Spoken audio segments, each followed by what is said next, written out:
Hello. Okay, this is going to be one of my favorite videos ever, I'm pretty sure, to make and talk about.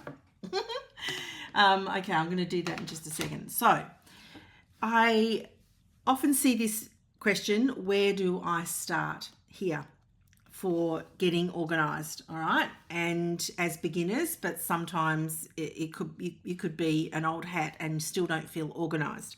So where do I start? So for me, the way I like to explain things is I think we start with the big picture. That's how I always start. And then we funnel down into whatever area it is you need the most help in.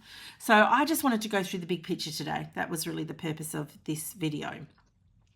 And I've got a few things on layers that you can't see yet, which I will show you in a minute. I'm a little bit excited. All right. So these are the 4 things to start with, 4 of the 9 that I think are super important.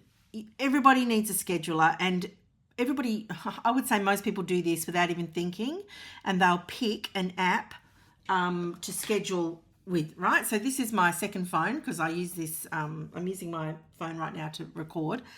And I have a second phone for, all the reasons that you do, and also just in case my phone goes on the blink. And so in here, I would normally use the iCal calendar. I've been using it. There it is there. I've been using it for years. I'm not going to go into it and, put all my bits and pieces out there. But now I haven't actually installed it on here because I always use it on my other phone. I've actually got now the calendar for Google. So I haven't needed it on here yet, but I probably will end up putting it on here. So my scheduler now I'm using, I've switched over to Google Workspace, but I've used iCal for years and years and years, probably 20 years I've been using iCal, which is just in there, and it's been great. Now I just need to start building a team, and it's just going to be a lot easier for me with all the other functionality and the other apps that Google provides. It's a great place, also synchronizes to my website, blah, blah, blah. I'm going to Google Workspace, and I've already started using their scheduler, right? And they also have a task manager, so I am doing those things through Google now, which I love. You could, with your scheduler, actually that doesn't sort of help the visual. You could use a paper planner, but of course this is about digital organization, so I'm just going to talk about the digital options. Or you can find an app that you like to schedule with, and there's a lot out there, so it'll be whatever you want to use in that space. Then most people have a notebook. What notebook are you using to get organized, to do all your things? So there's Remarkable, there's the e-ink variety of everything. There's GoodNotes, which I love. So this is my iPad, and I use GoodNotes here. Oh, that was me. Say hello. Hang on, can you see? Hi. Yes, and there's different apps that you can get on your iPad. GoodNotes is one of them. Freeform is another as a notebook. I use that a lot for brainstorming and mud mapping, which I love to do. I'll put that one down. And then there's Notion, which is it's a systemized way of actually taking notes, adding files, adding videos, adding audios. Notion's amazing, which I love. There's others too, like I think Evernote. I used that for a while, but wasn't that keen on it.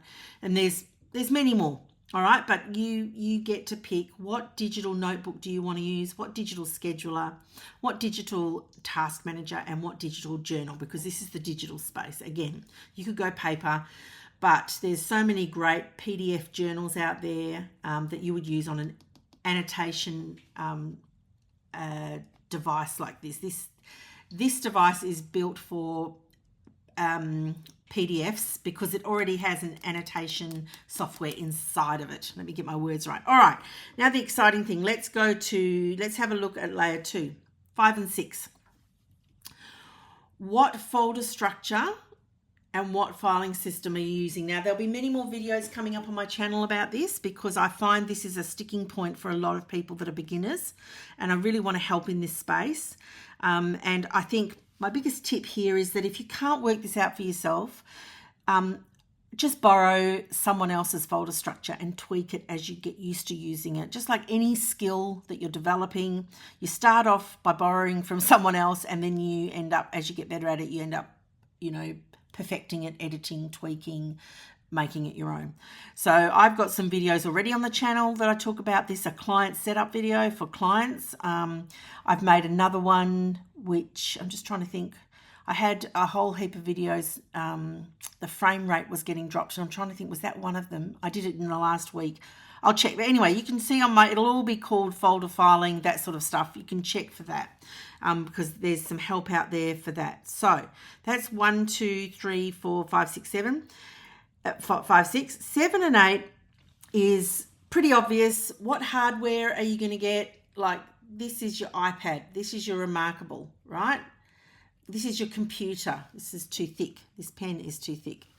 That's your computer, you know, your phone, all the things. What are you using in that space for your hardware? And your storage, this is your iCloud or your equivalent, whatever your equivalent is. Dropbox, Google Drive, Dropbox, Google Drive, all the things. OneNote, not OneNote, what's it called? OneDrive, sorry, OneDrive. All right, so that's, if you can work on these, if you can make a list for yourself, what are my 9 areas, you're already going to feel so much more organized, which is why I created this, these pillars to help. And the 9th one, the one that may be scariest for those that don't have a good system in place, a good workflow, this might be the scariest of them all, is a habit. Okay, and you could call it a workflow, you could call it a routine, whatever it is, but it is one of the pillars to getting yourself organized. Now, let me just see if this is going to help. Oh, hang on. That is, this is how you can get help from me. All right, you can just have a look at that. Basically, I've got a free Facebook group. I've got a paid Facebook group, which is group coaching, $7 a month, very cheap. You get access to me and all the things, and there's training in there as well. That's called That Digital Life. And there's one-on-one training, which obviously you pay more for, but you get very specific help. This is That Digital Life. And in there, I'm building that that membership at the moment, so you could contribute. You get a lot more time and attention currently because I'm building it, and you get to request things that I can create for you and for the others in that group. All right, so where do I start? I wanted to just finish up with this workflow routine. Basically, you could set aside, my suggestion to you would be to schedule time. That would be the very big top tip from me. You know, if I had to actually say what was more important on this page, I would actually say this is it here.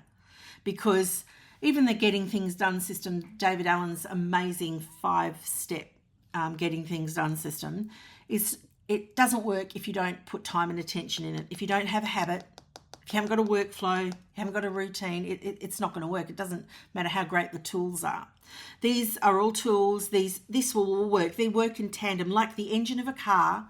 An engine can't function without the pistons. It can't function without the timing belt. It can't function without the fan, all right? There's all the things that go into it. Has to work together. All of this works together with your habit.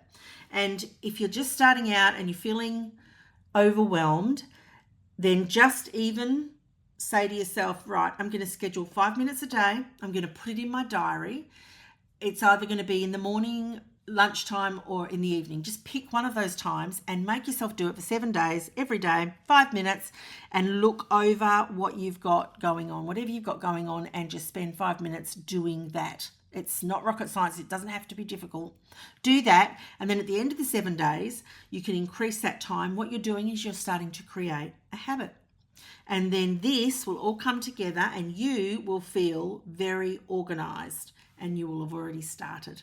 So I hope that helps. Please put questions down below. I'm happy to make a video for you to explain any specific questions that you've got. I hope that helps, and I hope to see you over in the Facebook group. All right, see you. Bye.